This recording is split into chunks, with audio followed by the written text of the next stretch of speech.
Hello and welcome, or welcome back, history lovers. Today, we're diving into the extraordinary life of Hazel Dorothy Scott, the piano prodigy who rocked the music scene and conquered the world of television. Get ready for a tale filled with humor, music, and social justice. Born on June 11, 1920, in sunny port of Spain, Trinidad and Tobago, Hazel Dorothy Scott was destined to make history. She was the only child of R. Thomas Scott, a scholarly Englishman, and Alma Long Scott, a piano virtuoso. Talk about genes for greatness. In 1924, the Scott family decided to trade tropical vibes for the bustling streets of Harlem, New York City. And that's where Hazel's journey to stardom truly began. Picture this: little Hazel could play anything on the piano from the get-go.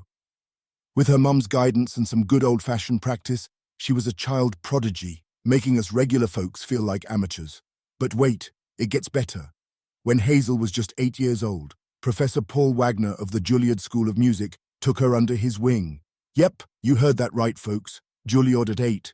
Hazel was no one-trick pony. In 1933, her mum decided to form the Alma Long Scott's all-girl jazz band, where Hazel played both the piano and the trumpet. Talk about multi-talented. Fast forward to 1950, and Hazel Scott made history by becoming the first person of African descent to host her own TV show in the USA, The Hazel Scott Show. It premiered on the Dumont television network on July 3, 1950. Variety reported, "Hazel Scott has a neat little show in this modest package, and the most engaging element? Well, that was Hazel herself. The show was such a hit that it soon ran 3 times a week. Must-see TV indeed." But Hazel wasn't just about music and entertainment. She had a heart of gold and was committed to civil rights. She refused to perform in segregated venues during her tours. Once, in Austin, Texas, she stood her ground and was escorted out by Texas Rangers for not accepting segregation. Go Hazel! By the age of 16, Hazel was already a radio sensation, performing for the Mutual Broadcasting System. She was dubbed the Hot Classicist, and her music set the airwaves on fire. But that's not all. She also shared the stage with legends like Count Basie at the Roseland Dance Hall. Hazel was everywhere, spreading her musical magic. Now, here's a kicker. Hazel Scott didn't just take Hollywood by storm, she took charge.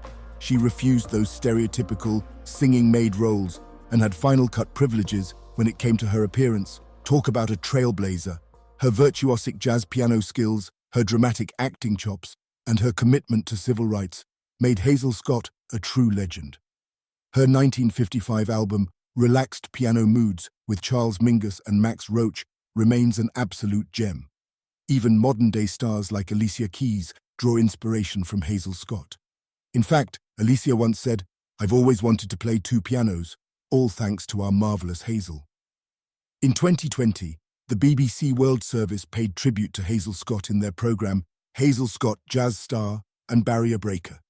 And in 2022, the Dance Theatre of Harlem debuted a ballet about her life. Her legacy lives on.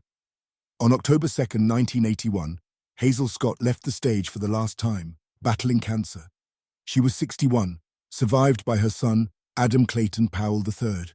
She now rests at Flushing Cemetery in Queens, New York, alongside musical legends like Louis Armstrong and Dizzy Gillespie.